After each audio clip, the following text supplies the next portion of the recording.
The screenshot was sitting in my phone for 6 months. I never planned to use it. My brother sent me an invite to a family dinner on March 4th. I declined it that same night, and I didn't think about it again until his wife pulled me aside at a birthday party and said, through tears, "I need you to know that what you did destroyed us." I had no idea what she was talking about. She said my brother told her I showed up to that dinner drunk, picked a fight with her over something she said about her pregnancy, and caused so much screaming that she cried for 3 hours. He told her the stress from that night led to her miscarriage 2 weeks later.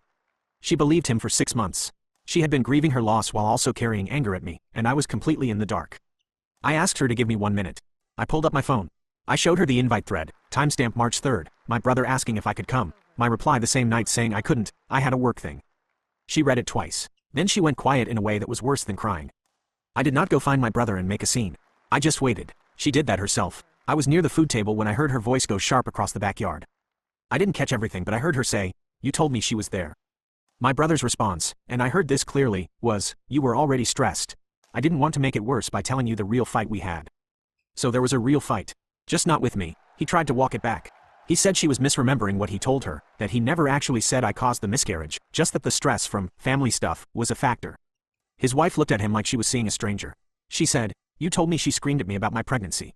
He said she was too emotional right now to have this conversation. She asked him to leave with her. He told the rest of the family, loud enough for people to hear, that I had blindsided his wife with old drama and upset her at a party. He said I had picked the worst possible moment to start trouble. 2 of my aunts looked at me like I had done something wrong, because they only heard his version, the one where I caused a scene. I did not explain myself to the aunts. I left the party. His wife texted me that night. She said she was staying at her sister's place. She said she had been blaming me for something that didn't happen, while the actual source of her stress that whole month was him, because they had been fighting, and he had hidden it by redirecting her grief onto me. She apologized. He never did. He texted me 4 days later saying he hoped I was proud of myself for blowing up his marriage over a misunderstanding. I didn't reply. His wife filed for a legal separation 2 weeks after that. I don't know what else she found once she started looking. I didn't ask. That's her story to tell, not mine. What I know is that I kept a dinner invite I almost deleted, and it turned out to be the only honest record of what actually happened that night. I guess when someone builds a whole lie around your absence, they forget you might still have the receipts. So, am I the butthole for showing her? His wife called me on a Tuesday morning while I was eating breakfast. I almost didn't pick up. We were never close, not really, and after everything that came out at the party I figured she needed space more than she needed another conversation with me. But I picked up. She sounded calm in the way people sound when they've moved past crying and landed somewhere colder. She said, "I found the group chat." I put my fork down. She said my brother had a group chat with 2 of his friends, and she had gone through his old phone, the one he'd replaced last year and left in a drawer. The chat went back almost 2 years. She didn't read all of it to me, but she read enough. He had been talking about her pregnancy in ways that made her feel sick. Not celebrating it, not nervous about it, treating it like an inconvenience he was managing. He had told his friends that he wasn't ready, that he had handled things before, and wasn't sure why this one was sticking around. She read that part out loud and her voice didn't shake. I think she'd already said it to herself so many times it had gone flat. Then she said, he told them the miscarriage was a relief. I didn't say anything for a second. I didn't know what to say. She didn't need me to say anything anyway. She just needed someone to hear it who would understand why she had spent 6 months grieving while the person sitting next to her at the funeral felt relieved. The reason she was telling me wasn't for comfort. She was telling me because she had confronted him with the phone. She said she put it on the kitchen counter and slid it toward him without a word. He looked at it, then looked at her, and his first response was to ask how she had gotten into his old phone. Not what she had read. Not how she was feeling. He wanted to know how she got in. She told him the passcode was their anniversary date, and he had never changed it. He told her she had no right to go through his things. She told him that was a strange thing to say to your wife when she had just found out you described your miscarried child as a relief to your friends. He told her she was taking it out of context. She asked him what context would make that sentence mean something different. He didn't answer that. He said she was being irrational and that grief was making her read into things. She hung up on him and drove to her sister's place, which is where she had been since the party anyway. She just hadn't planned on staying longer. Now she was. I asked her if she was okay. She said, "I'm not sure I even knew him." And then she said something that stuck with me. She said, "He was so good at making me feel like I was the problem that I never looked for the actual problem." She had spent 2 years adjusting herself, apologizing, getting smaller, wondering what she was doing wrong in the marriage, and the whole time he had been sitting across from her at dinner knowing exactly what he had done and what he felt about it. The reason she called me specifically was this. After she confronted him, he called our mother. I don't know exactly what he said, but my mother called me an hour later asking why I had been going through family business with his wife and stirring things up. I told my mother I showed my sister-in-law a dinner invite that proved I wasn't somewhere he said I was. My mother said, "You knew that would cause problems." I said, "The problems were already there. I just stopped being the cover for them." She went quiet. Then she said my brother was going through a hard time and that I needed to think about how my actions affect the family. I said okay and got off the phone. My brother texted me that same afternoon. The message was long, which I wasn't expecting. He didn't apologize. What he did was explain, which is a different thing. He said he had been under a lot of pressure during the pregnancy, that he and his wife had been struggling for a long time before it happened, that he said things to his friends he didn't mean, and that it wasn't fair for her to use private messages as a weapon against him. He said I had opened a door that didn't need to be opened and now his marriage was falling apart because of it. He said he hoped I understood what I had started. I read it once. I didn't respond. His wife filed for legal separation 10 days after that. She told me herself. She wasn't emotional about it when she said it. She sounded like someone who had made a decision and was done waiting to see if it still felt right. It did. She said she had an appointment with a lawyer the following week and that she was keeping the apartment because it was in her name before the marriage. My brother has been staying with a friend from work. I know this because one of my aunts, the same one who gave me that look at the party, texted me to say she had spoken to my brother and that she now understood the full picture. She didn't say sorry exactly. She said, I shouldn't have assumed. I told her I appreciated that. And I meant it. The part that still sits weird with me is the family chat. Nobody has said anything directly in there. My brother posted something generic about 2 weeks after everything blew up, some link to a sports thing, like he was trying to act normal, and nobody responded to it. Not one person. The chat just went silent after that. I don't know if that means anything to him, but it felt like something. His wife texted me last week. She said she was doing better. She had gone back to work, had dinner with friends, and was sleeping properly for the first time in months. She said she was starting to understand that the grief she felt over the pregnancy had gotten tangled up with all the other things she was grieving, which was the version of her marriage she thought she had. Losing both at the same time, while being told by her husband that the stress was her own fault and somehow mine, had kept her stuck longer than she should have been. She also said something I keep thinking about. She said, he was never going to tell me the truth. He was just going to keep finding somewhere else to put it. I don't know if my brother understands what he actually did. I think he believes he was managing a hard situation imperfectly, not that he was building a version of events where someone else absorbed the blame for his choices. But that's not my thing to resolve. The invite is still on my phone. I don't know why I haven't deleted it. I guess I kept making myself the explanation for things that had nothing to do with me, and it took someone else's pain to make me stop. So honestly, was I the butthole for answering that call? My mother opened with, "You let her humiliate him," before I sat down. The printed screenshots were spread out on the kitchen table. The invite message from my brother to me, my polite decline, the group chat where he called the miscarriage a relief, all in black and white. She tapped the page with her finger and asked, "Why would you send this to the whole family?" I told her I had not sent anything. His wife had. She stared at me like I was trying to trick her. I pointed at the top of the printout where her email address was visible, where his wife's name showed as the sender, and where the subject line said, "You deserve the truth." My mother looked at it for a long time, then folded the paper in half. His wife had sent everything to the family group chat late the night before. Not just my invite screenshot, but the section of the group chat where my brother blamed me for screaming at that dinner, plus the messages where he joked about not being ready to be a father and how the miscarriage was for the best. She attached a short note. My mother read it out loud. I spent months hating the wrong person. I will not carry his lies anymore. My mother said it was cruel to humiliate him like that. I asked her if it was more cruel than telling your wife her sister-in-law caused the loss of her baby when she was never even in the room. She did not answer that. She asked why his wife had to involve the aunts and uncles. I said maybe because nobody believed her when she tried to talk one-on-one. My phone had exploded overnight. One aunt had sent me a simple, "I am so sorry," message. Another sent a voice note where she sounded shaken, saying she had believed my brother because he sounded so sure. My father, who never texts long messages, had written, "We saw the screenshots. I am proud of how you stayed calm." He chose to show up in person instead. He came into my parents' house without knocking and stopped when he saw the papers on the table. His first words were, "You have no right to be passing my private messages around." I said, "I did not send them." She did. He looked at me like I had spoken another language, then turned on my mother. "Why did you even read that garbage? You know how she is. She twists things." I watched my mother's face while he talked. For the first time, she did not jump in to defend him. She just asked, "Did you write those words or not?" He said it was a joke taken out of context. He said everyone vents to their friends. He said if people saw every message they had ever typed, no one would look good. My mother picked up the page with the relief comment and read it out loud again. How is this a joke? He did not have an answer for that. He tried a different angle. He said his wife had violated his privacy. He said she was trying to ruin his relationship with his family because she was angry about the separation. I finally said, "You lied about me causing her miscarriage. That is what ruined things." He rolled his eyes. "You are so dramatic." I said it was stress from family stuff. "She chose to fixate on you. That is not on me." I said, "You described the scene in detail. You said I screamed at her about the pregnancy. You told her I said it was a bad idea. I was not there. You made me the villain because it was easier than looking at yourself." My voice was steady because his was getting louder. He pointed at me and told my mother, "See, this is what she always does. She turns everything into some big moral judgment so she can feel superior." He kept going. Every sentence was some version of me being judgmental, me always stirring the pot, me choosing sides. I did not respond to any of that. Instead, I said, Here are my boundaries. My mother looked up. I kept going. I will not be in the same room with you while you are lying about me. I will not cover for you, and I will not soften what you did so other people feel less uncomfortable. If you want any relationship with me, you apologize to her and to me without excuses. Until that happens, keep my name out of your mouth. He laughed, that loud fake laugh he uses when he wants to make someone look silly. Or what? You cut me off? You are really going to break up the family over a misunderstanding? I said, you already did that. I'm just choosing not to sit in it with you. Then I stood up and pushed my chair in. My hands were shaking, but my voice did not crack.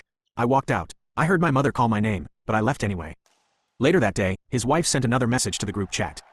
She said she had retained a lawyer and was changing beneficiaries on all her accounts. She explained that my brother had told her their money was tight because he had to help me out with some emergency, when in reality he had been spending on gambling and trips with his friends. My name was in there again as the reason the savings were gone. She attached bank statements with casino charges and hotel receipts. Anyone who wanted to pretend this was all a misunderstanding had to stare at those numbers. My father called me that night to tell me he and my mother were taking my brother off access to one of their accounts he had been using for emergencies. Apparently those emergencies had included nights out and online betting. My father sounded tired. He said, your mother is heartbroken, but she is not blind. He also said, you were right to show her that invite. It forced us to look at everything else. My brother finally texted, happy now? Was the whole message. I stared at it for a while.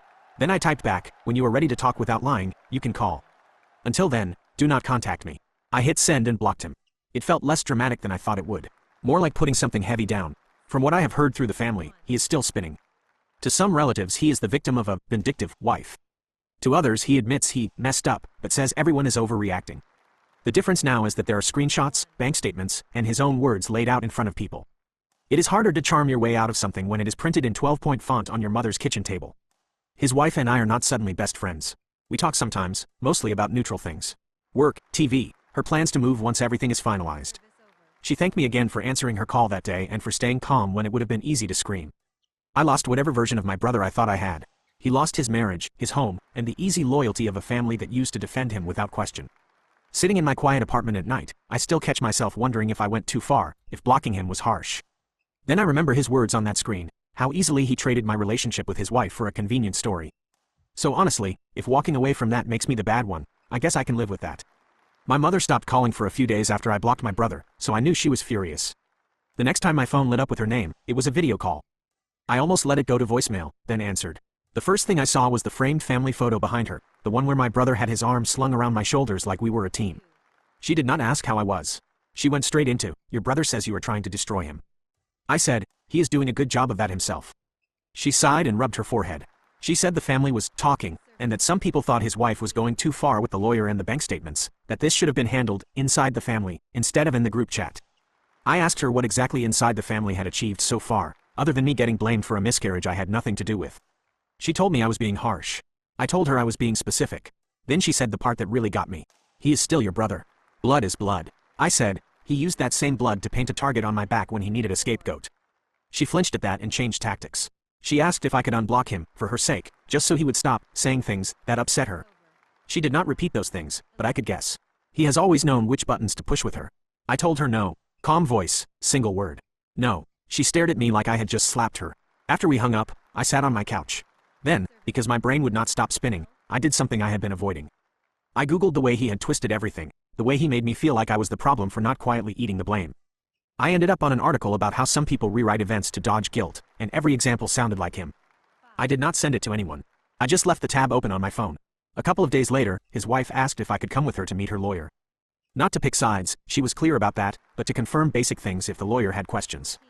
She said, you are the only person he used in his stories who did not benefit from them. That hit hard because it was true. Everyone else got something out of his lies at some point, even if it was just comfort. I got to be the villain who never knew the script.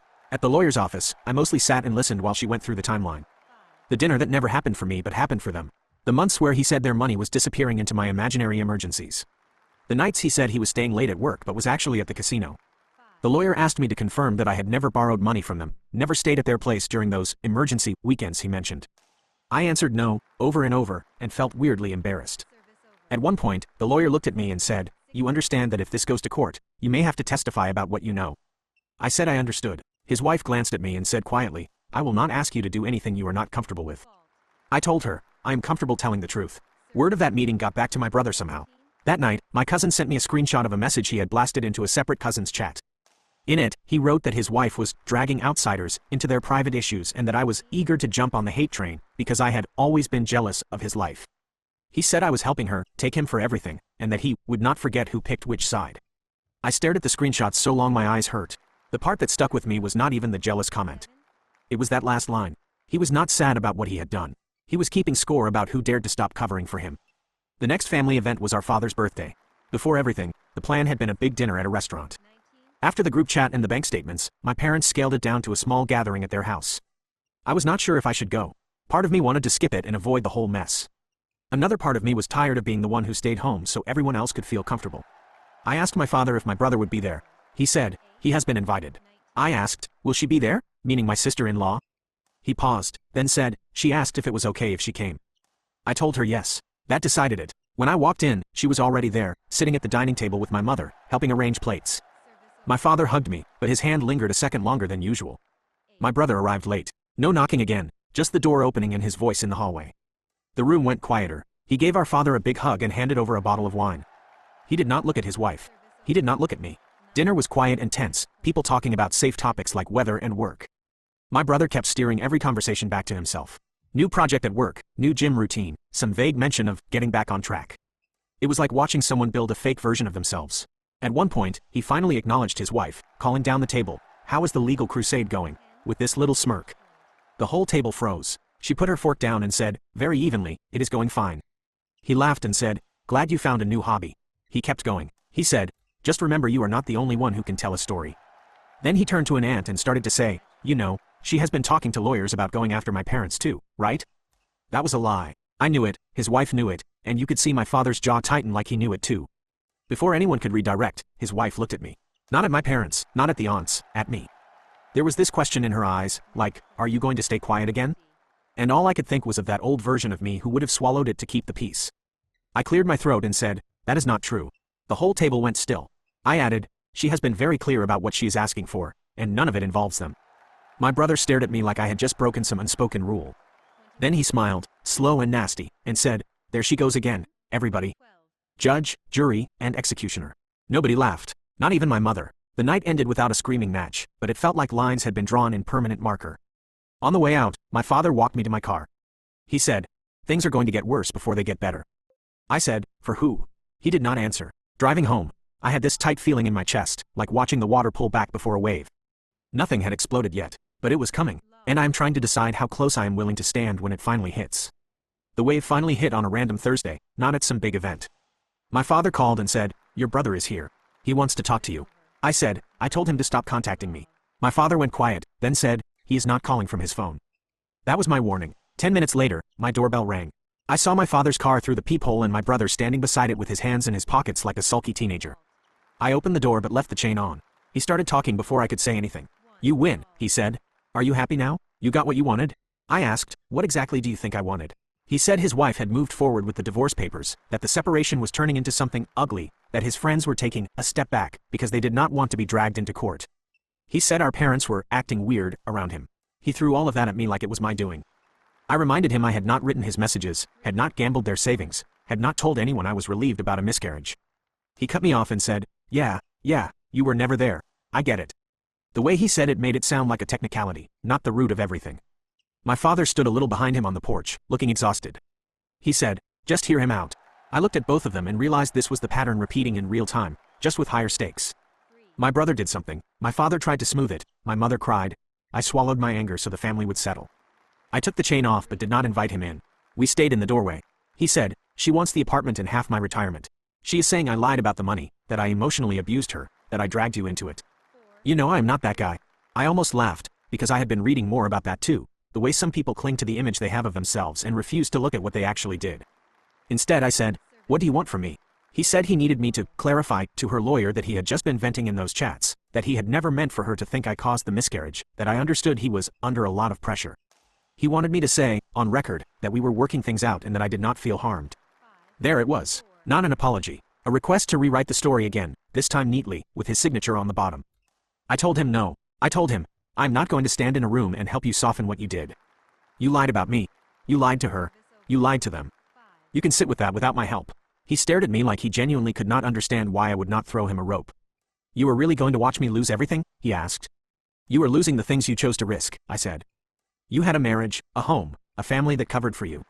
You spent all of it to protect your pride. That is not something I did to you. My father shifted like he wanted to jump in, but he stayed quiet.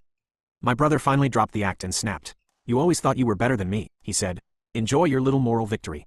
Then he walked back to the car. My father gave me a long, tired look and followed him. After that, things moved in a straight line. His wife sent me a short message a few weeks later saying the divorce was filed and he had agreed to sign rather than drag it out. She kept the apartment, the car that was already in her name, and a fair share of the savings that were left. From what I heard through my aunt, his credit was a mess from the gambling, so he ended up renting a small place near his work with a roommate. The family group chat shifted. He stopped posting in it. People started messaging my sister-in-law directly instead of asking him how she was doing. When she came by my parents' house to pick something up, my mother actually met her at the door with a hug. My mother and I had a slow, clumsy conversation of our own. She called one night and said, I do not know how to be your mother and his mother at the same time in this. I told her, you do not have to pick a favorite. You just have to stop asking me to pay for what he did.